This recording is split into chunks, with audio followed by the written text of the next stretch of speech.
Peggy 18.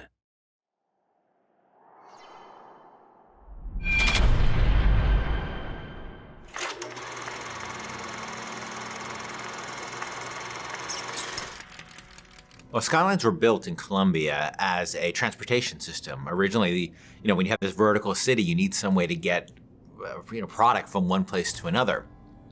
But what started happening along the way is, first this was kids, because it's always kids, right? Started figuring out a way to get these skyhooks that they could connect to the lines and sort of get from one place to the city and do these acrobatic feats on them. But as the situation in Colombia started devolving and the place got more violent and normal routes of transportation started getting disrupted, and people started using the Skylines to get around. The Vox Populi and the founders started using it in combat situations. And all of a sudden, the requirement for guys who knew their way around a skyline and who could fight effectively on the Skylines became way more important. And by the time Booker gets to Colombia, the Skylines have a broad range of usage, and you'll see in the demo, cargo being moved around on those things. That creates even a more hazardous situation. But there's also people using it for all kinds of purposes, including and especially combat.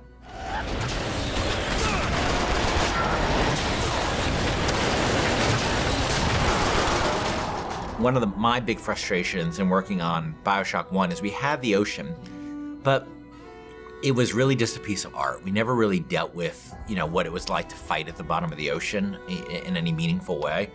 And in Infinite, we wanted you to be in the sky. We wanted the visuals, obviously, that, which I think are really great. But we also wanted vertical combat.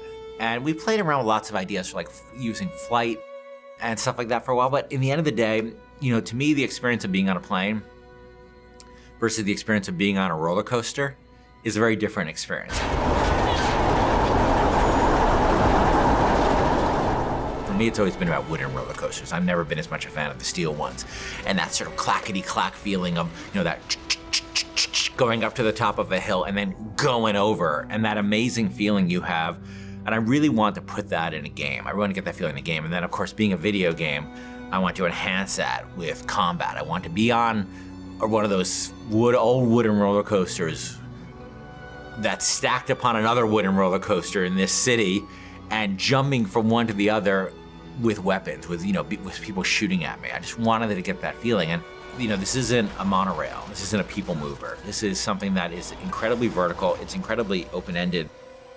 And that's what Bioshock games are about. They're about giving the player a ton of tools and a ton of options and just letting them go to town. The Skyline! Follow me!